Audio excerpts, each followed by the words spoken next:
Hi, everyone. This is my video discussion number one. This week we are talking about religion. What I want to do is take a step by step, well, not exactly answering the questions that we were prompted to answer in order, but to share my thoughts as well. So before we begin, let's take a look at what is spirituality and religion. So what I do is I went outside to find a different source to kind of wrap it up in an easy package for us. Uh, Spirituality is individualism. That's its main tenet, is that it is your own individual belief, or perhaps maybe a small group. Also, the progression of that belief. What that means is that over time, uh, those beliefs can shift based on new information, based on new systems of belief. There is progress behind one's own spirituality. And in spirituality, there are no dogmatic rules. There are no rules to tell you what to believe to yourself. Whereas religion is more focused on a larger group, less progression in that belief. And that can be seen, obviously, in the long history of religion that is behind us. And of course, all religion is led by a dogmatic system of rules, 10 commandments, 5 pillars, etc. The source that I used for this basic information came from a website called hackerhealing.com. I linked the source there if you want to read into that. Full disclosure, I have big stuffy sinusitis right now, so that's why I sound this way. So my personal experience with religion has heavily influenced my views. I grew up in an area where there was only one Muslim family in town and a few Jewish families.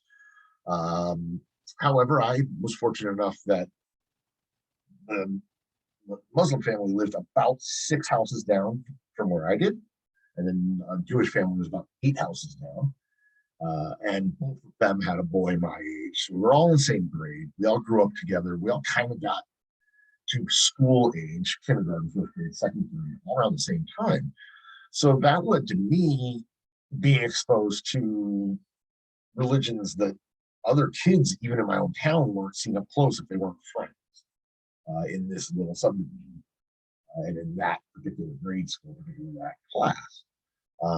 And so what that led me to being is it led me to not only being open because I needed to understand this. It wasn't something I knew anything about, but to go further, I was influenced at a family level because there was a kind of lazy parents there, or a term called creaster.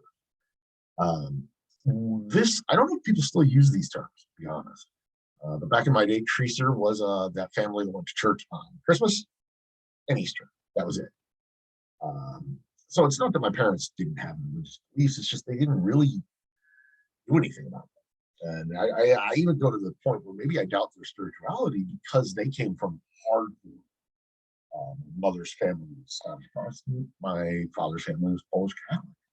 These are different uh, groups, and I think that maybe the influence of their parents on them kind of led them to be kind of half effort when it came to my brothers and I. We were never had it forced on us, but we would get it forced on us in a really strange way, like the Christmas Easter thing, or oh, God would look down on that. What would this would only come up occasionally. It was never hanging over all the time. And to that, I also grew up, in a same age as the rise of the Christian coalition on the right-wing conservative base of politics in America. When you've lived through that, and you lived through the Jim and Tammy Faye Baker and the early days of the mega churches, you saw kind of a hypocrisy. And since I wasn't seeing a lot of positives about Christianity, but I was seeing positives about other religions, I was more open to hearing about other religions and was less devoted to the religion of my parents.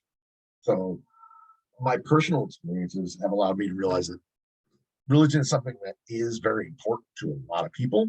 And so thus it has to be acknowledged. But inside religion comes that spirituality. So while I may be negative towards the concepts some religious doctrines. I am not doubting the sincerity of the religious leaders in this country who have attempted to change uh, and progress, as we said, in that spirituality, especially in this rights. Uh, so my personal experiences, they have, if anything, led me to be more open than anything else. Now, this gets you back to the school issue, and I think because religion touches everything around us, from the individual to the whole. I just realized my picture. We weren't supposed to. But it touches everything from the individual to the whole. What that means is that everybody knows there is not somebody who's not aware of that around them. And that's been since the beginning of time, that we are aware of. Always been some aspect of a belief system. Because it's distilled to every human being, it's going to affect schooling and education in the same way that it affects politics. Why? Because who's to say who's right? Who's to say who's wrong? And this is going to cause conflict, and especially in students. These students are still building their own belief system in themselves, and also dealing with answering that question of who are they? And in many cases, they can be told what they are and have to follow up on it.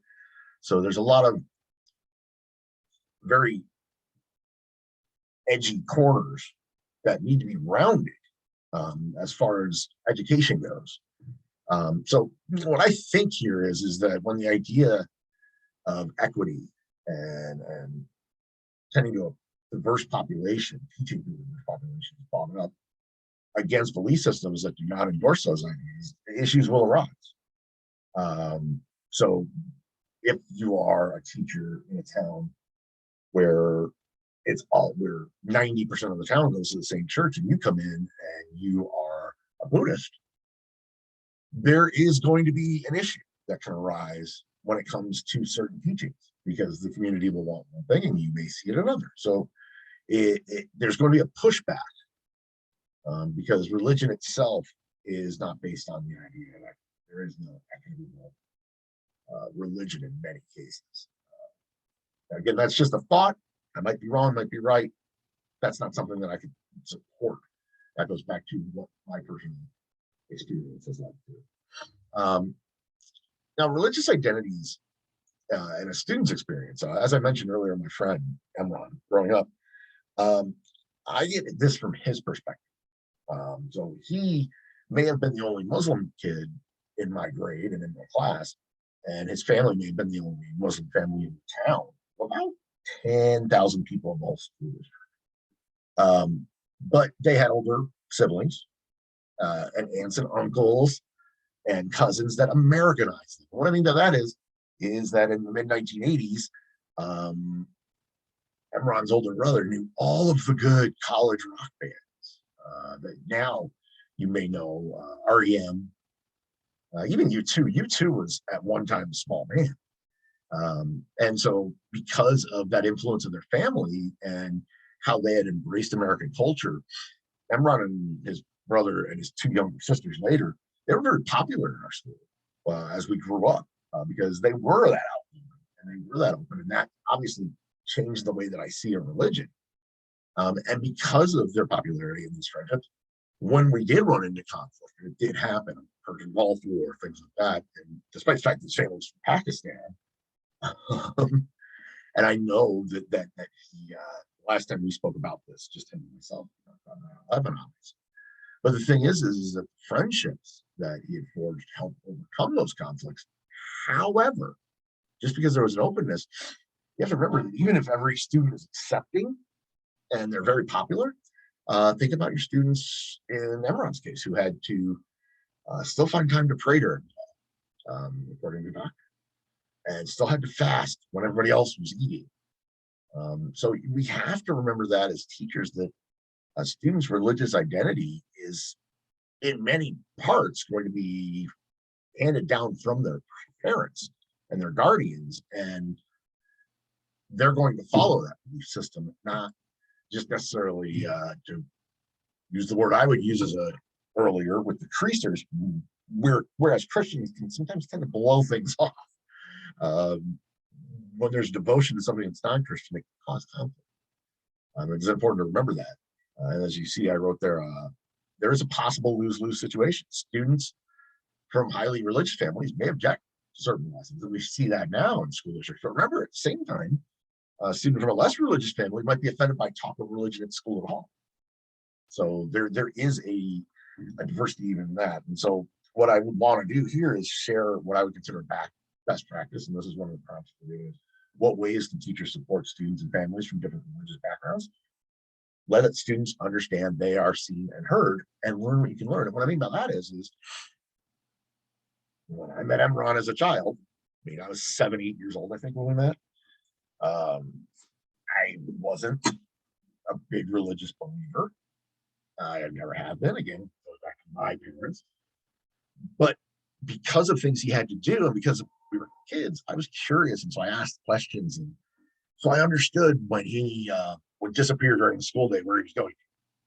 It wasn't weird to me because I understood it, and that's at the core of what I think a teacher can do to support students who are from different backgrounds, is to let them know not only do we understand that you are going to feel that difference, but we see it and we hear it, and we want to know how to make you feel.